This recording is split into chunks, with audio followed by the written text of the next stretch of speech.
Hola, ¿qué tal? Hoy vamos a meternos de lleno en un tema que, la verdad, es un antes y un después para la verificación de hardware. Vamos a hablar de ese salto de la programación procedural de toda la vida en Verilog a la programación orientada a objetos, o PU.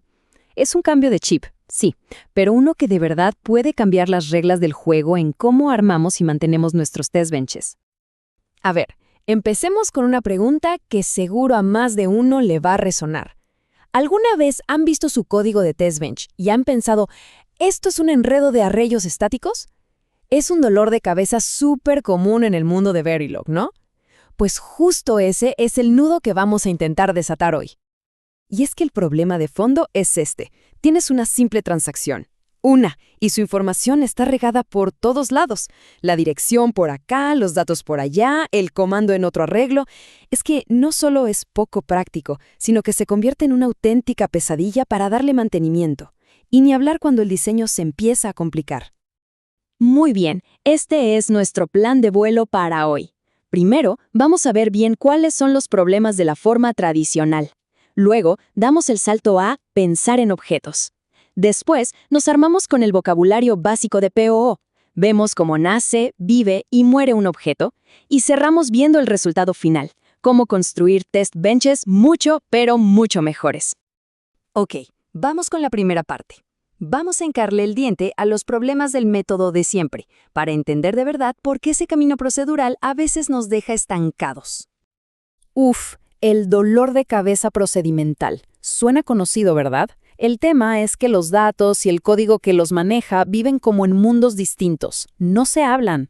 Luego, esos arreglos estáticos nos obligan a prepararnos siempre para el peor de los casos, ocupando un montón de memoria que casi nunca se usa. El resultado, un código que es un lío para mantener, para entender y sobre todo para reutilizar. Bueno, ya que tenemos claro el problema, pasemos a la solución. Y aquí es donde viene el cambio de mentalidad, el verdadero giro. Hay que empezar a pensar en objetos. Esto es clave para entender el cambio. Miren, el pensamiento procedimental se enfoca en los verbos, en las acciones, crear algo, transmitir algo, revisar algo. El código gira en torno a lo que hacemos. Pero con objetos, el foco cambia a los sustantivos, a las cosas, la transacción misma, el paquete, el driver. Aquí, los datos y las acciones que los afectan se juntan en un solo paquete, en una unidad con sentido propio. Esta analogía del coche es genial para entenderlo. Pensemos en los primeros coches. Para manejarlos había que saber de mecánica casi. Hoy, ¿qué hacemos? Giramos la llave y pisamos el acelerador. No nos preocupamos por la mezcla de aire y gasolina o la chispa. La interacción es de alto nivel. Pues, un test bench debería ser igual. Deberíamos poder operar a un nivel alto, sin tener que bajar a los detalles más enredados cada vez. Ok, para poder hablar este nuevo idioma, primero necesitamos aprender algunas palabras clave. Así que ahora vamos a ver el vocabulario esencial de la programación orientada a objetos. Esta tabla es como nuestro diccionario traductor de Verilog a POU. A ver, una clase, piensen que es como un módulo en Verilog, la plantilla. El objeto ya es la cosa real, como cuando instanciamos ese módulo. El handle vendría a ser como el nombre que le damos a esa instancia. Es lo que nos permite agarrar el objeto. Luego las propiedades son simplemente las variables, como un reg o un wire. Y los métodos, pues son las task o function que viven dentro de esa clase. Ahora, vamos a usar otra analogía que ayuda muchísimo, la de la casa. Empecemos por la clase. La clase es el plano arquitectónico de la casa. Ahí está todo descrito, cuántos cuartos, dónde van las ventanas, todo. Pero no se puede vivir en el plano, ¿verdad? Es solo la idea, la definición. Luego tenemos el objeto. El objeto es la casa ya construida, la que está hecha de ladrillos y cemento. Es la que ocupa un espacio real, en nuestro caso, memoria. Y lo bueno es que con un solo plano podemos construir un montón de casas. Igual pasa aquí. Con una sola clase podemos crear todos los objetos que necesitemos.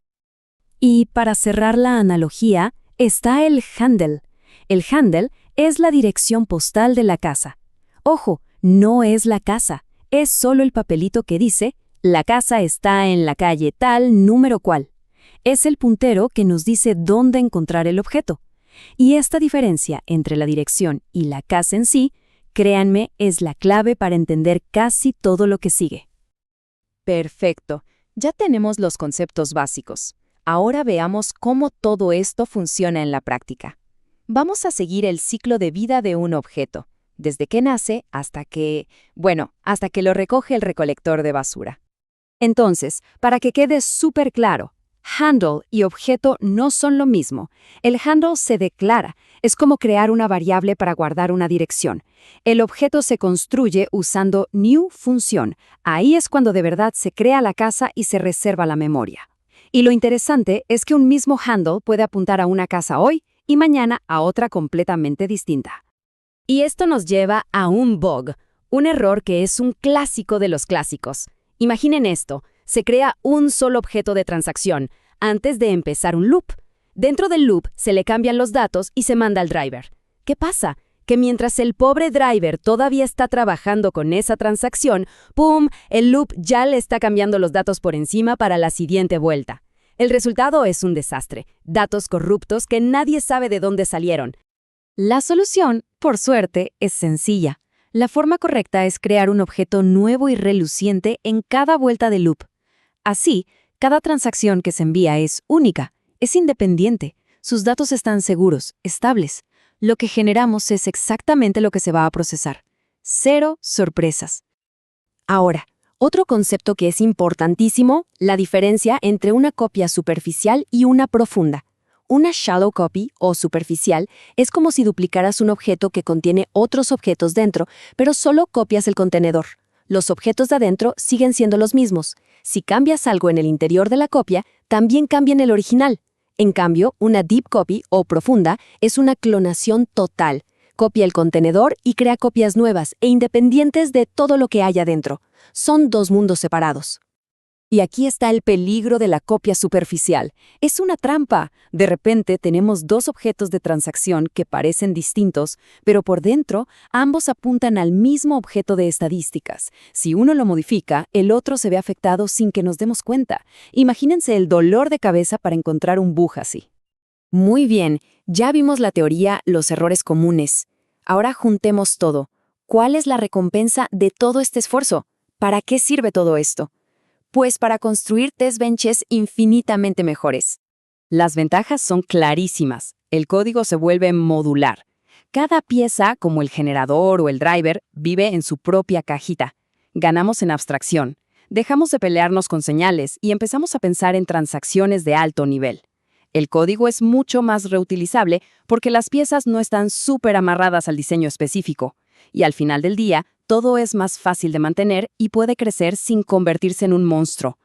Y el resultado final es algo como esto, un test bench moderno ordenado por capas. Se acabó ese enredo de arreglos del principio. Ahora tenemos clases limpias, con responsabilidades claras. Un generador, un driver, un monitor, todos se comunican pasándose objetos. Es una arquitectura limpia, robusta, una que está pensada para funcionar bien. Así que, para cerrar, volvamos a la idea de los planos y la casa. Un entorno de verificación es una construcción compleja. Y la pregunta que queda en el aire es, ¿estamos construyendo con el plano correcto? La programación orientada a objetos no es más que eso, un plano mucho mejor, mucho más inteligente, para construir algo que no se nos caiga encima.